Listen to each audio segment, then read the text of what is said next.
भाइयों ये देखो रानी झांसी की मूर्ति आ गई है यहाँ पे लगने के लिए। ये देखो रानी झांसी की मूर्ति आ गई है, ईदगाह में जा रही है लगने के लिए। ये देखो ये मूर्ति आ गई है, ये सारे पुलिस मिलिट्री फोर्स खड़ी हुई है। तो क्या दिखाते रहिए।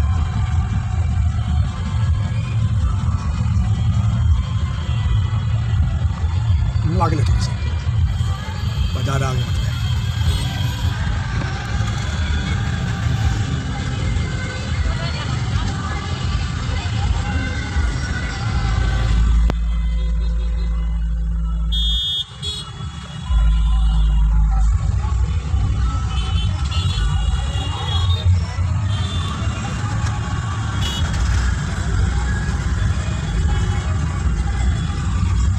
मतलब जो ऑटो वाले बोल के बनाना कोई मिल गया। भाइयों ये देखो रानी झांसी की मूर्ति आ गई है लगने के लिए और ये लग के रहेगी मुझे लग रहा है क्योंकि ये शाही ईदगाह पर लगने वाली रानी झांसी की मूर्ति आज देर शाम जिस तरह से लगातार शाही ईदगाह के जो पार्क डीडीए के घोषित कर दिए गए थे कि दिल्ली वक्फ बोर्ड के हलफनामे के बाद साफ तौर पर यह कह दिया गया था हाईकोर्ट द्वारा कि ये पार्क डीडीए की संपत्ति है और डीडीए चाहे यहाँ पर मूर्ति लगाए या फिर कुछ भी करे। शाही ईदगाह कमेटी से आपको याद हो कि पहले माफीनामा दिल्ली हाईकोर्ट ने लिया कि आपने जिस तरह की कम्युनिकेटिव भाषा का प्रयोग इस पिटीशन में किया और रानी झांसी की मूर्ति लगाने पर शाही ईदगाह कमेटी को आखिर किस तरह का एतराज है कि 1857 का जो इतिहास है देश की आजादी की लड़ाई लड़ने वालों का, क्या शाही ईदगाह कमेटी उनके खिलाफ है। उस पर पूरी तरह से माफीनामा मांगा गया था जो कि कल 1 तारीख को दिल्ली हाईकोर्ट में स्वीकार कर लिया गया, जिसके बाद कार्यवाही लगातार दिल्ली नगर निगम द्वारा जारी थी। एक दिन के लिए जरूर दिल्ली नगर निगम द्वारा शाही ईदगाह में रानी झांसी मूर्ति स्टैचू जो कि दिल्ली के वीडियोकॉन टावर से झंडेवालान से उठकर यहाँ लाई जानी थी, उसका काम रोका गया था। लेकिन लगातार उसके बाद जो है वो काम तेजी के साथ चल रहा था। उसकी जो नीचे की फाउंडेशन वगैरह है वो पहले से ही हमने आपको दूसरे वीडियो में दिखाई थी कि वो लगाई जा चुकी थी और आज देर शाम वीडियोकॉन टावर झंडेवालान से महारानी रानी लक्ष्मीबाई की मूर्ति को उठाकर वहां से लाया गया है शाही ईदगाह के उसी पार्क में जहां पर ये पूरा विवाद छिड़ा था। शाही ईदगाह कमेटी ने ये विरोध किया था कि इस पार्क में जो कि ईदगाह की जमीन है, दिल्ली वक्फ बोर्ड की जमीन है, यहाँ पर ये मूर्ति नहीं लगनी चाहिए। हालांकि मैं आपको याद दिलाऊं मुद्दीन जब दिल्ली की मेयर ने भी साफ तौर पर ये सजेस्ट किया था, ये ऑर्डर जारी किया था कि आप शाही ईदगाह के पार्क में मूर्ति को मत लगाइए, जो एक जगह पहले स्थापित है उसको यहाँ लाकर ये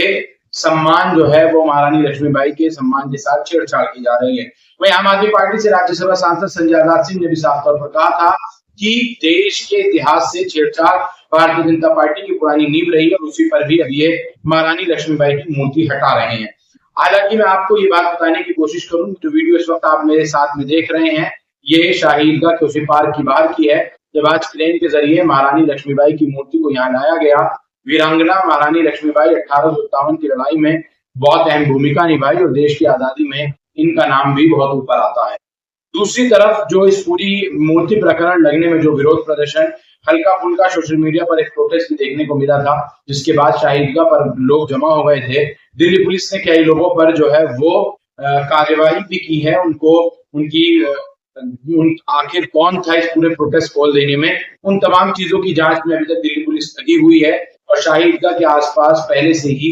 काफी सुरक्षा के पुख्ता इंतजाम किए हुए हैं। जब इस मूर्ति को आज लाया गया तो CRPF, rapid action force, Delhi police के कई सौ जवान वहां मौके पर मौजूद थे और दिल्ली पुलिस के तमाम आला अधिकारी मौजूद थे। अब मैं आपको संक्षेप में उस तरफ लेकर जाना चाहूंगा कि आखिर ये मूर्ति का पूरा लगने का मामला क्या है। बहुत शॉर्ट में मैं आपको समझाने का प्रयास करता हूँ। साल 2021 में दिल्ली नगर निगम ने एक अखबार में ये नोटिफिकेशन जारी किया कि महारानी लक्ष्मीबाई की मूर्ति लगने के लिए 2 जगहें चुनी जा रही हैं। उसमें ये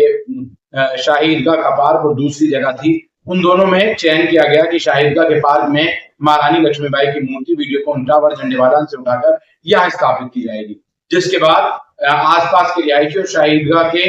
केयर टेकर, उस वक्त शाही ईदगाह कमेटी पूरी तरह से नहीं थी, उन लोगों ने ये विरोध किया कि यहाँ पर ये मूर्ति नहीं लगनी चाहिए और इस मामले को लेकर दिल्ली माइनॉरिटी कमीशन गए। उस वक्त के मौजूदा सांसद डॉक्टर हर्षवर्धन, दिल्ली सरकार में मंत्री इमरान हुसैन और तमाम सामाजिक कार्यकर्ता इस पूरे प्रकरण में तेजी के साथ लग गए थे कि ये मूर्ति रुकनी चाहिए। दिल्ली माइनॉरिटी कमीशन में ये तय हुआ, वहां पर हलफनामा लिया गया कि आखिर ये जगह किसकी है, उसके बाद ही यहाँ स्टैचू लगाया जा सकता है या फिर नहीं लगाया जाएगा, ये इसी बात से तय किया जाएगा। ये तय किया गया, हलफनामा दिल्ली वक्फ बोर्ड ने दिया कि 79,000 गज जगह दिल्ली वक्फ बोर्ड की है, शाही ईदगाह की है, इसलिए लिहाजा इसमें कोई भी स्टैचू वगैरह नहीं लग सकता। लेकिन दिल्ली नगर निगम इस पूरे मामले में लगातार तेजी से काम किया हुआ था। उस वक्त मौजूदा सांसद डॉक्टर हर्षवर्धन ने तमाम तैयारियों को देखकर और निगम चुनावों को देखकर फिलहाल ये फैसला किया गया था, निगम चुनाव के बाद इस पूरे मामले में दोबारा से तैयारी की जाएगी। हालांकि दिल्ली माइनॉरिटी कमीशन ने साफ कर दिया था कि शाही ईदगाह कमेटी और ये शाही ईदगाह के पार्कों में ये मूर्ति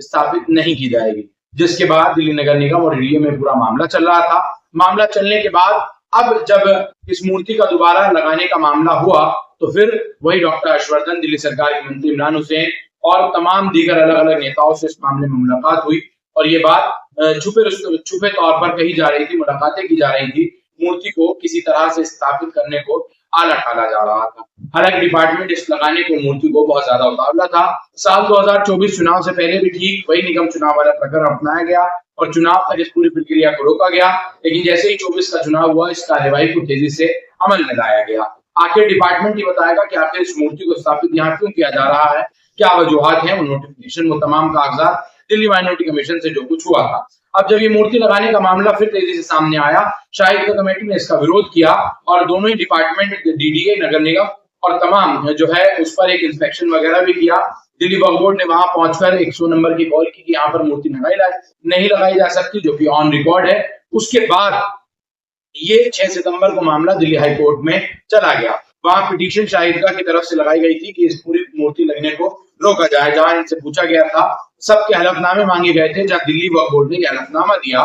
कौन इसमें बड़ी साजिश कर बैठा, किसकी ये साजिश थी कि दिल्ली वक्फ बोर्ड का 79,000 वर्ग गज मीटर वाला हलफनामा आखिर जो अब दिल्ली हाईकोर्ट में दिया गया, जब दिल्ली हाईकोर्ट ने मांगा तीनों ही डिपार्टमेंट से, दिल्ली नगर निगम से, डीडीए से और साथ ही दिल्ली वक्फ बोर्ड से, तो फिर दिल्ली वक्फ बोर्ड का जो हलफनामा था उसमें ये जगह 31,000 वर्ग गज मीटर बताई गई। यानी 2 हलफनामे, 2 बातें, 79,000 गज और 31,000 गज, जिसके बाद ये जमीन डीडीए की घोषित कर दी गई। दिल्ली हाईकोर्ट की सिंगल बेंच के जज ने कहा कि इस पिटीशन को खारिज किया जाता है, ये जो संपत्ति है, ये जो पार्क है, ये डीडीए का है, ये उसका अधिकार है कि वो यहाँ मूर्ति लगाए या फिर ना लगाए। इस पूरे प्रकरण को चलते रहा, फिर ये पूरा मामला उठकर इस पर विरोध वगैरह होने लगा, लोगों में अफवाह फैलाई गई, सोशल मीडिया पर पोस्ट कर एक प्रदर्शन आयोजित किया गया। उस प्रदर्शन की तस्वीर हमने आपको दिखाई थी, वहां से उस वक्त क्या हालात थे वो तमाम चीज दिखाई थी। दिल्ली पुलिस ने हल्का फुल्का बल प्रयोग भी किया था, लेकिन दिल्ली हाईकोर्ट में अब ये मामला डबल बेंच में विचाराधीन है।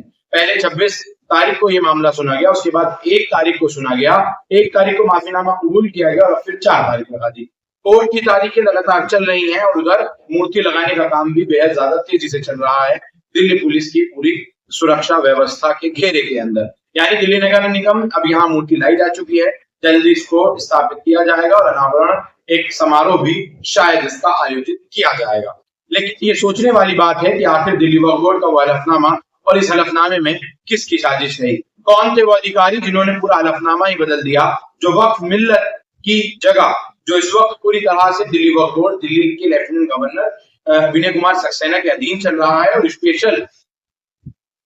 Special administration officer Ashwini Kumar को दिल्ली वक्फ बोर्ड पर नियुक्त किया गया है। उसके बाद ये पूरा मामला बदला गया है। लेकिन दिल्ली वक्फ बोर्ड में बैठे सीईओ या फिर तमाम जो दूसरे अधिकारी हैं वो सब क्या कर रहे थे इस हलफनामे में, क्या उन सब की भी साजिश है या उनसे किसी दबाव में इस तरह की कोशिश कराकर यह हलफनामा लिया गया है, क्या है ये पूरा प्रकरण, ये तो डिपार्टमेंटल बहुत गहरी साजिश है। अलावा इसके जो इस पूरी मूर्ति स्थापित करने को रोक लगाने के लिए दिल्ली नगर निगम की मेयर शैली ओबरॉय ने एक नोटिस, एक लेटर जारी किया, एक ऑर्डर जारी किया, जिसमें ये कहा गया कि इसको मूर्ति लगाने से यहाँ रोका जाए, या आत्मसम्मान की बात है, या फिर संजय आजाद सिंह ने ये सब कुछ जब कहा जब मामला दिल्ली हाईकोर्ट तक जा चुका था। आखिर दिल्ली सरकार या दिल्ली सरकार के मंत्री, मौजूदा विधायक बल्ली मरान से इमरान हुसैन या फिर दिल्ली के डिप्टी मेयर या फिर वो तमाम लोग जो शाही ईदगाह कमेटी कोर्ट जाने के बाद एक्टिव हुए, या फिर वो सामाजिक कार्यकर्ता जो इसमें भागदौड़ कर रहे थे, ये लोग 6 सितंबर दिल्ली हाईकोर्ट में जाने से पहले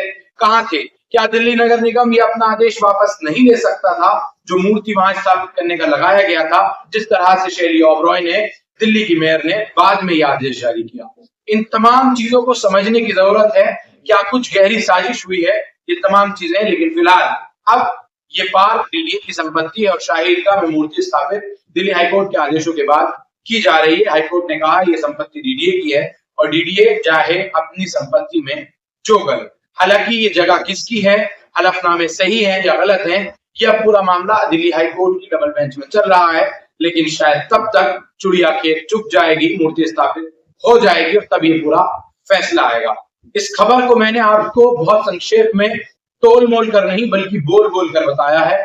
सुनिएगा जरूर और गौर से ढूंढने की कोशिश कीजिएगा कि इस पूरे प्रकरण में आखिर वो है कौन जो हलफनामा बदलने वाला था, और आखिर दिल्ली सरकार के वो तमाम मुस्लिम नेता या फिर शाही ईदगाह कमेटी के लोग, क्या ये पूरा प्रकरण अपनाया गया? देखिएगा जरूर, देखते रहिए द वेयर पॉइंट न्यूज। हमारे फेसबुक और यूट्यूब चैनल को, पेज को लाइक शेयर सब्सक्राइब जरूर करें और अब हमारी हर एक वीडियो को इंस्टाग्राम पर भी द वेयर पॉइंट न्यूज पर देख